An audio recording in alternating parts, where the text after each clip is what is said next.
El fantasma de Enrique Anderson Lindbergh.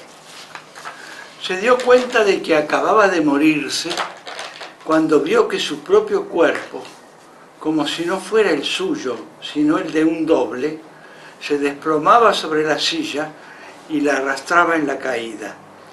Cadáver y silla quedaron tendidos sobre la alfombra en medio de la habitación. ¿Con que eso era la muerte? ¡Qué desengaño! Había querido averiguar cómo era el tránsito al otro mundo y resultaba que no había ningún otro mundo. La misma opacidad de los muros, la misma distancia entre mueble y mueble, el mismo repicar de la lluvia sobre el techo y sobre todo, qué inmutables, qué indiferentes a su muerte los objetos que él siempre había creído amigos. La lámpara encendida, el sombrero en la percha, todo estaba igual. Solo la silla volteada y su propio cadáver cara al cielo raso. Se inclinó y se miró en su cadáver como antes solía mirarse en el espejo. ¡Qué avejentado! Y esas envolturas de carne gastada. Si yo pudiera alzarle los párpados, quizá la luz azul de mis ojos ennobleciera otra vez el cuerpo, pensó. Porque así, sin la mirada, esos mofletes y arrugas, las curvas velludas de la nariz y los dos dientes amarillos mordiéndose el labio exangüe, estaban revelándole su aborrecida condición de mamífero. Ahora que sé que del otro lado no hay ángeles ni abismos, me vuelvo a mi humilde morada. Y con buen humor se aproximó a su cadáver, jaula vacía, y fue a entrar para animarlo otra vez. Tan fácil que hubiera sido, pero no pudo. No pudo, porque en ese mismo instante se abrió la puerta y se entrometió su mujer, alarmada por el ruido de silla y cuerpo caídos. «No entres», gritó él, pero sin voz. Era tarde. La mujer se arrojó sobre su marido y al sentirlo exánime, lloró y lloró. «Cállate, lo has echado todo a perder», gritaba él, pero sin voz. ¡Qué mala suerte! ¿Por qué no se le habrá ocurrido encerrarse con llave durante la experiencia? Ahora, con testigo, ya no podía resucitar. Estaba muerto, definitivamente muerto. ¡Qué mala suerte! Acechó a su mujer, casi desvanecida sobre su cadáver, y su propio cadáver, con la nariz como una proa entre las ondas de pelo de su mujer. Sus tres niñas irrumpieron a la carrera como si se disputaran un dulce. Frenaron de golpe. Poco a poco se acercaron y al rato todas lloraban, unas sobre otras. También él lloraba viéndose allí en el suelo, porque comprendió que estar muerto es como estar vivo, pero solo, muy solo. Salió de la habitación, triste. ¿A dónde iría? Ya no tuvo esperanzas de una vida sobrenatural. No había ningún misterio. Y empezó a descender escalón por escalón con gran pesadumbre. Se paró en el rellano. Acababa de advertir que, muerto y todo, había seguido creyendo que se movía como si tuviera piernas y brazos. Eligió como perspectiva la altura donde antes llevaba sus ojos físicos, puro hábito. Quiso probar entonces las nuevas ventajas y se echó a volar por las curvas del aire. Lo único que no pudo hacer fue traspasar los cuerpos sólidos, tan opacos, tan insobornables como siempre.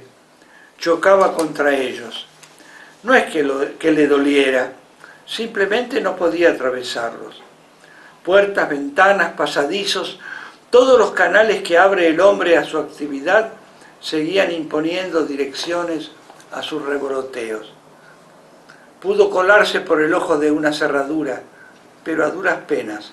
Él, muerto, no era una especie de virus filtrable para el que siempre hay pasos.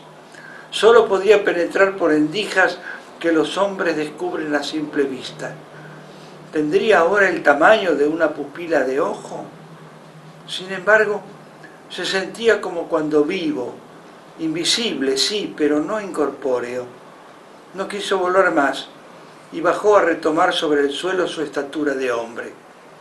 Conservaba la memoria de su cuerpo ausente, de las posturas que antes había adoptado en cada caso, de las distancias precisas donde estarían su piel, su pelo, sus miembros. Evocaba así a su alrededor su propia figura y se insertó donde antes había tenido las pupilas. Esa noche veló al lado de su cadáver, junto a su mujer. Se acercó también a sus amigos y oyó sus conversaciones. Lo vio todo, hasta el último instante, cuando los terrones del camposanto sonaron lúgubres sobre el cajón y lo cubrieron.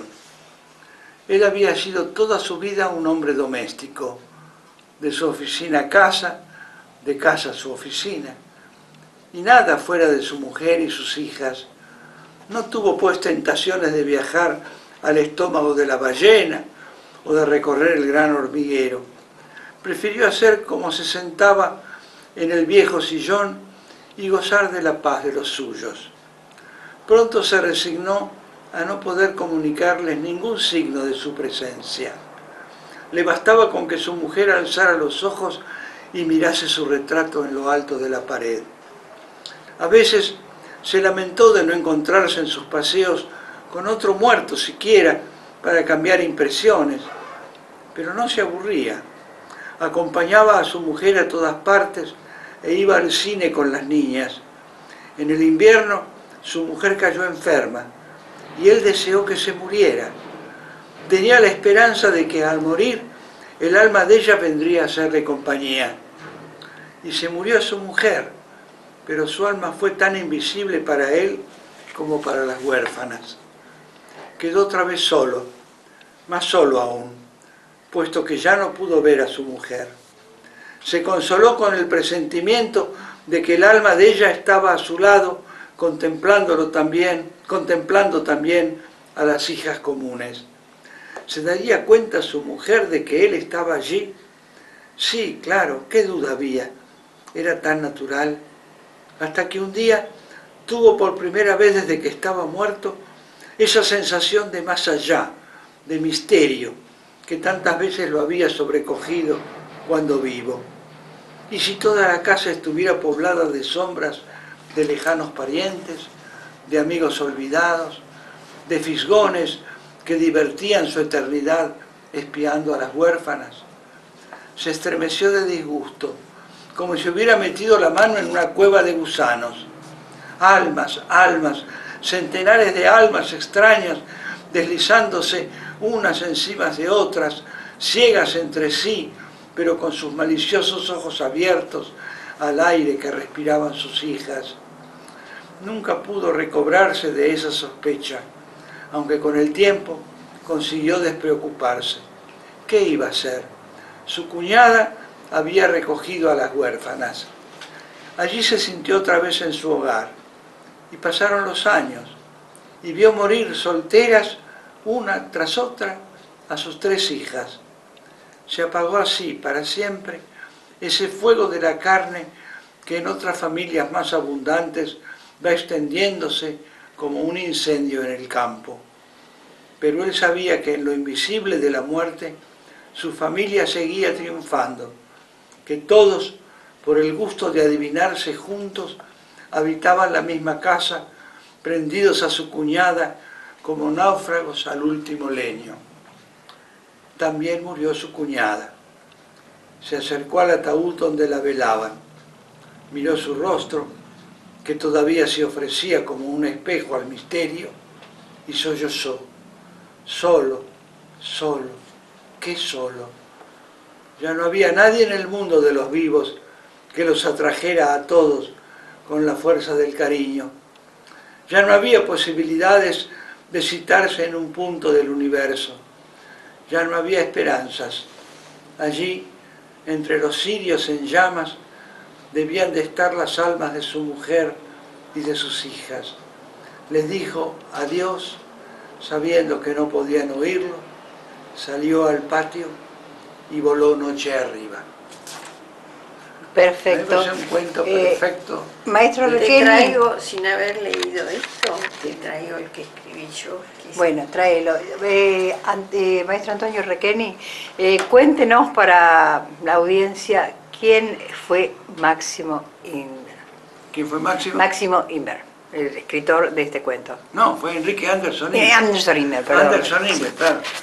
Anderson Inver fue un gran escritor, uno de los grandes escritores argentinos. No solo un crítico excepcional, un recopilador de cuentos, un hombre de una cultura enorme. Fue profesor en Harvard, en otra universidad de Estados Unidos. Se lo reconoce siempre como uno de los grandes profesores de esas universidades norteamericanas, que son muy exigentes. Pero además fue un gran cuentista. Tiene varios cuentos, por lo general cuentos fantásticos, en los que era un verdadero maestro. Sí, sí. Fue vicepresidente de la Academia Argentina de Letras, es un hombre que recibió premios, pero que creo que no está todavía demasiado reconocido, no está justipreciado en la medida de su valor, de sus merecimientos. Quizá porque no es tan simple como para que lo lea la gente común. Sí, tal vez porque la literatura fantástica no tiene tantos adeptos como la literatura realista, ¿no? Pero él también hizo cuentos de índole más realista. O quizás no fue bien difundido. No, pero lo fundamental de él fue la literatura fantástica en la que era... es metafísica pura, aparte un dramaturgo total. Claro, es un cuento estupendo porque no solamente es un cuento que de entrada ya es fantástico, porque es el hombre que muere y cuya alma parece que fuera el alma, el espíritu de él, ve su propio cadáver y ve la familia llorando. Claro, porque el cuerpo etérico, la parte que nos cubre, la parte exterior, queda viva. Queda viva hasta que se eleva, según los orientales. Pero es un misterio. Es una teoría, es un misterio. Es una teoría. Es una teoría. Bueno, y él observa todo y además con tantos detalles, con detalles que son verosímiles y que hacen a la verosimilitud del cuento, ¿no? Que está recorrido por una melancolía además muy atractiva. Sí. ¿no? Sí, a mí me fascinó. Con un desenlace además. Sí.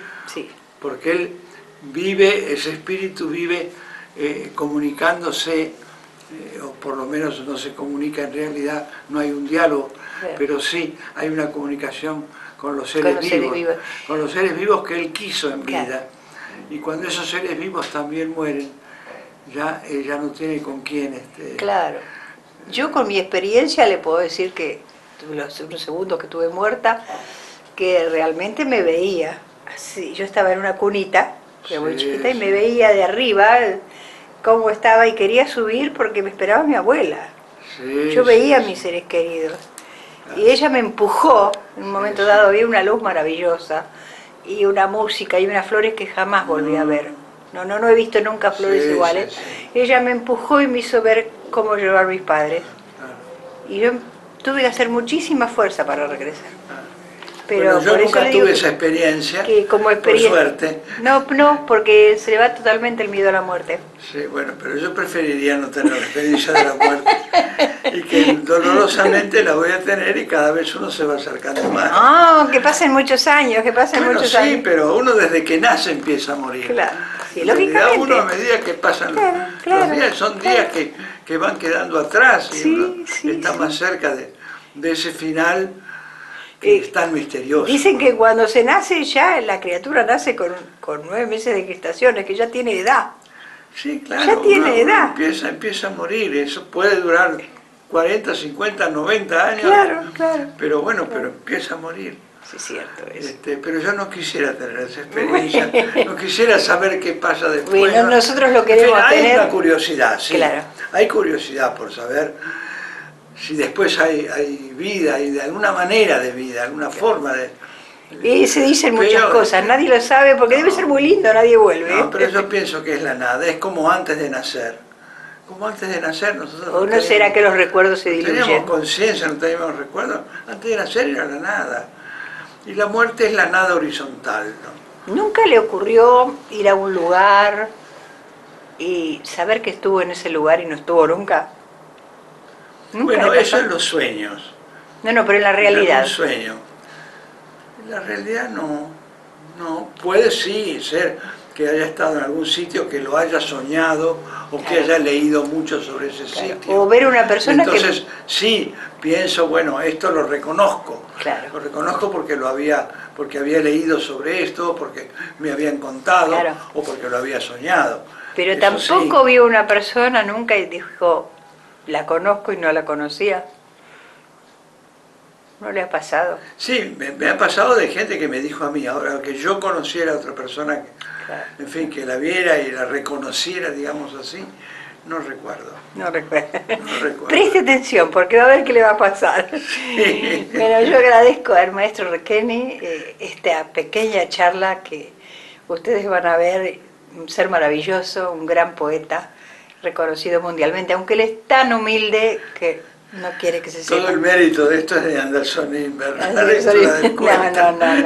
No, maestro, estuvimos en Ecuador y se lo reconoce allí. Y Ecuador es un lugar chiquito y que le dicen, ¿usted sí. conoce al maestro Requeni? ¿Es amigo del maestro Requeni? Sí que lo conoce. Fíjese qué raro, es el único país de América, de Sudamérica que no conozco. ¿Ve? Yo he estado Pero en ellos toda lo conocen. Sudamérica y en países de Centroamérica también, pero Ecuador es el único país que no conozco. Bueno, ya pronto los va a visitar. Le hagáis esa promesa. Gracias, maestro. Muchísimas gracias por su tiempo.